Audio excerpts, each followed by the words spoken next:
Hey besties, it's me. And today we are going to learn about an interesting topic, marginalization. Part 1. Understanding marginalization. What does marginalization means? Marginalized section is the section of the society which is forced to live away from the mainstream of the society. They remain on the sidelines of the society. What are the causes of marginalization?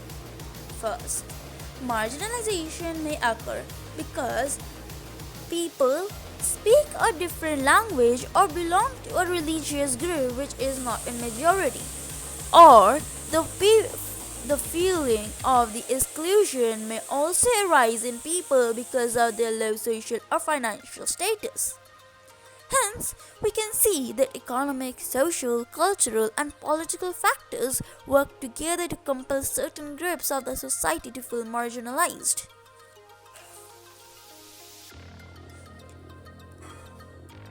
In the past, they had faced many problems. Let's just have a look on that. The marginalized sections of the society had to live in a very bad conditions. First, they lacked resources and opportunity and had a very poor standard of living. Second, they were not even allowed to enter the temples and educational institutions. Third, they had a sense of a disadvantage and powerlessness in comparison to the dominant and wealthy sections. They neither had sufficient land nor the means of livelihood. Okay, now we had a quite information about marginalized sections. Now let's just know that how many types of marginalized sections are there and what are they? Marginalized sections of the society: the Adivasi, scheduled caste, the backward caste, and minorities. Let us have a look on them one by one. Adivasi. Adivasi is the term used for the indigenous people of India. The term comprises of two words, Adi, meaning earliest time, and Vasi, meaning inhabitant. As the name suggests, Adivasis are the earliest inhabitants of the subcontinent. In Indian government uses scheduled tribe in the place of Adivasis. Adivasis comprise of around 8% of India's population. These points may come in the question of write a short note on scheduled tribes or Adivasis or inhabitants. Adivasis comprise of around 8% of India's population. For centuries, these people have been living in hilly areas, woodlands, or thick forests. Some of India's most important mining and industrial centers are located in Adivasi areas like Jamshedpur, Bokaro, and Bhilai. Literacy rate among Adivasis is generally very low, and they are engaged in primitive occupations such as hunting or gathering forest products. They have always lived in the poverty. They suffered much injustice and exploitation at the hands of the outsiders. Outsider means the British, the traders, and the moneylenders. Adivasi societies are also most distinctive because there is often very little hierarchy among them. This makes them radically different from those communities which are organized around principles of caste or those that were ruled by kings. Adivasis practice a range of tribal religions that are different from the religions that we had heard of: Hinduism, Islam, Christianity, etc. They worship ancestors, village spirits, and nature. Adivasis have their own languages, which are very old. Santhali is the most prominent among them and has the largest number of speakers.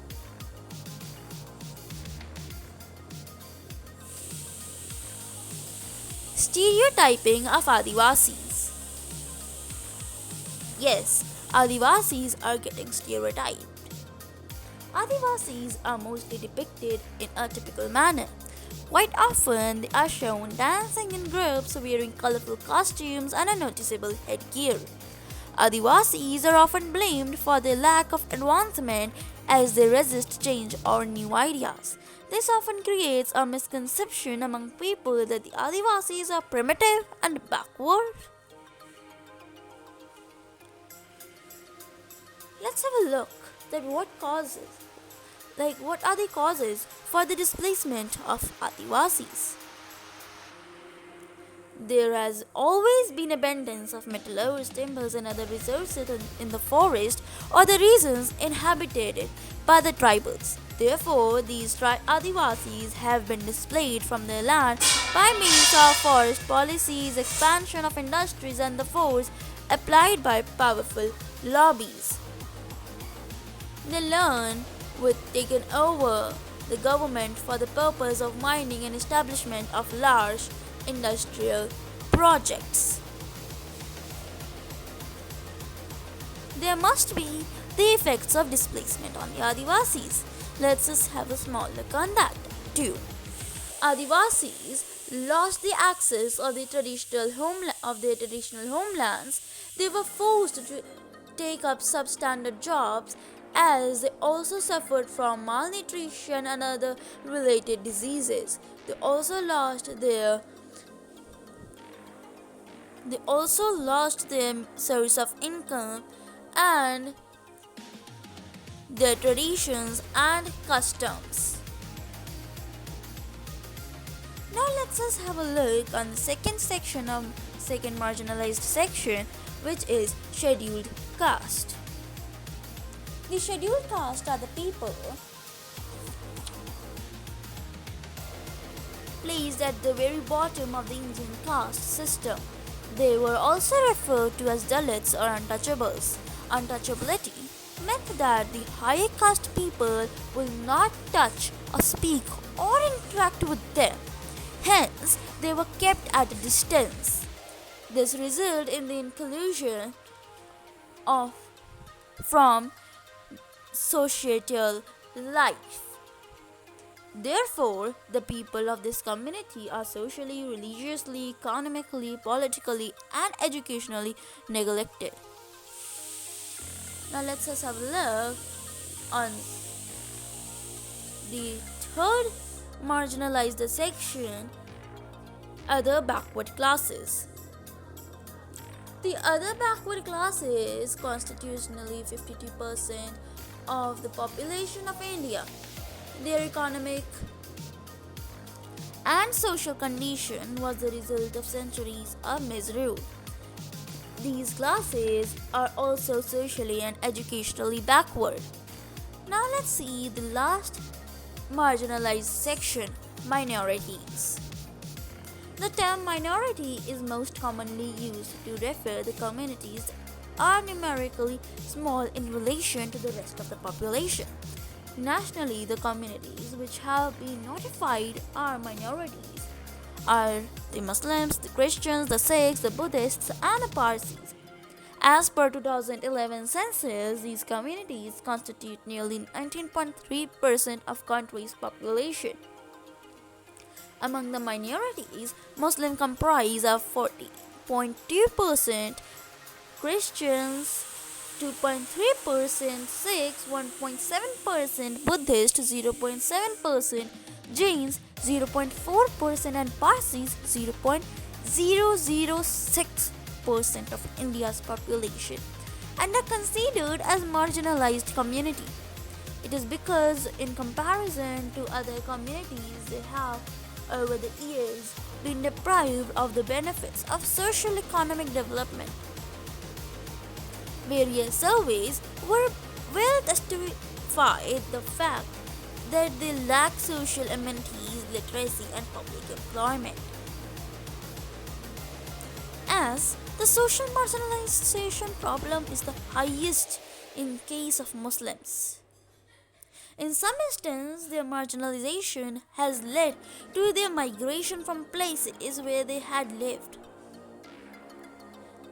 This prejudice led to hatred and violence, but our constitution provides safeguards like fundamental rights and independent judiciary to protect India's cultural diversity and promote equality and justice. There is some exercise question to practice. Let's just exercise. Here are total 6 questions. First, name any two groups of Indian society that fall into the category of marginalized section of society. Second, what is the most noticeable thing in the groups of Adivasis? Third, mention any two discriminations suffered by the untouchables. Fourth, what do you understand by the word marginalization? Fifth, explain the reasons for the maximum marginalization of the Adivasis. Sixth, last but not the least, do you agree with the statement that economic and other social marginalization are interlinked? Explain the reason. And that's the end of today's video. I hope that you were interested in it and you learned a lot from it.